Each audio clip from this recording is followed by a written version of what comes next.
Expert journalist हैं, हमारे साथ जुड़े हुए हैं पटना से। बहुत शुक्रिया संजय जी। बीजेपी तो कह रही कि 77 लाख डेड शिफ्टेड अवैध और विदेशी में हो सकता है बांग्लादेशी हो, रोहिंग्या हो, चाइनीज हो, और क्या बर्मा के हों, कहीं के भी, इंडोनेशिया, मलेशिया, विदेश मतलब विदेशी कहीं के भी हो सकते हैं। इतना ज्यादा विदेशी घुसाया आप लोग को पता नहीं चला सर?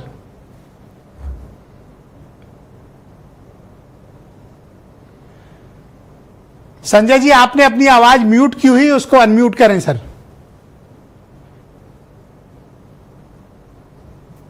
जी अब आपकी आवाज आ रही है, आप बोल सकते हैं। ये ज्ञान अभी क्यों आया है इनको?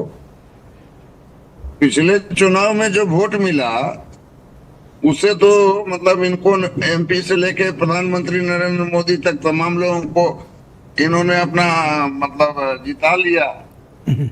और अब जबकि चुनाव के बाद जब असेंबली का चुनाव होने वाला है 2-4 महीने के बाद, तो ऐन वक्त पर रोहिंग्या और म्यांमार और बांग्लादेशी इन तमाम चीजों का ख्याल आ गया। तो इन्होंने तो रोहिंग्या, म्यांमार और जो है तो वगैरह वगैरह का वोट ले लिया। तो फिर उनको जो है इसका छांटनी करने की आवश्यकता क्यों पड़ी? दूसरी बात, एसआईआर के ये पक्ष में खड़े हैं ऐसे जैसे लगता है कि चुनाव आयोग भाजपा का ही कोई प्रकोष्ठ है और उस प्रकोष्ठ पर विपक्ष आक्रमण कर रहा है नाहक। जबकि हकीकत क्या है आप भी समझ रहे हैं, ये पत्रकार, और हम भी समझ रहे हैं, देश भी समझ रहा है, दुनिया भी समझ रहा है। अगर नहीं कोई समझ रहा है तो वो भारतीय जनता पार्टी नहीं समझ रही है, दलील पे दलील और कुतर्क पर कुतर्क पेश कर रही है। ये राहुल जी कह रहे हैं कि दिवाली और दशहरा नहीं देखा जाता है, मतलब इनको जो है लोकतंत्र में जो है इनको मतलब कुछ करना है तो इनको दशहरा और दिवाली नहीं कह रहे हैं देखा सफाई जाता है। करनी है सर, सफाई घर की सफाई। तो सफाई करनी है तो सफाई करने का काम अचानक आपको अभी कैसे ज्ञान आ गया भाई? ये सफाई तो आप कभी भी कर अरे सकते तो जब थे। हमारा मन होगा तब सफाई करेंगे सर, अभी इनका मन है। और ये कह रहे हैं घर हमारा है, मतलब एक तरह से स्वीकार लिया कि आयोग सफाई इन्हीं के कहने पे कर रहा है।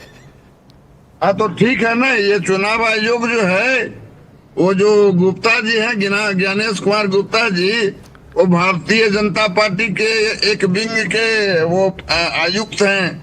अब उनके पक्ष में खड़ा होना भाजपा को बहुत जरूरी हो गया है, लेकिन ये बताने को तैयार नहीं है कि चुनाव आयोग सर मुझे बिहार की जनता की नब्ज आप बताओ कि बिहार की आम जनता के बीच एसआईआर प्रक्रिया की क्या चर्चा है?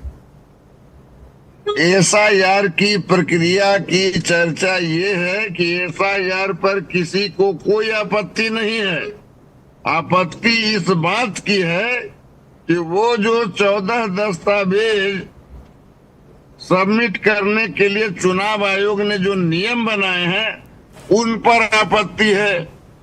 आपत्ति उस पर है कि चुनाव आयोग जो आधार कार्ड है या पैन कार्ड है जी, जिससे कि तमाम कार्ड बनते हैं, तो फिर उन जो है कार्डों को क्यों नहीं मान्यता दे रही है? और ये जो है दुरू टाइप के जो है ये जो है सर्टिफिकेट खोज रहे हैं, जमीन का सर्टिफिकेट खोज रहे हैं। तो एक बात बताइए कि क्या चुनाव आयोग की अगर मंशा साफ है तो आधार कार्ड पे करा ले, दिक्कत क्या है उसको? नहीं आधार कार्ड और ration card, voter ID card ये सुप्रीम कोर्ट ने अलाउ किया है, इस पे रोक नहीं है सर, ये चुनाव आयोग रोक नहीं सकता इसको सर। अरे भैया तो इसको कहाँ लागू किया, लागू कहाँ किया, इसको मान कहाँ रही है चुनाव? अच्छा नहीं मान रहे हैं, okay all right. Sanjay ji please मेरे साथ बने रहिएगा, ऑर्डर को भी चुनौती दे रही है जी थैंक यू सर, मेरे साथ प्लीज कंटिन्यू करिए सर।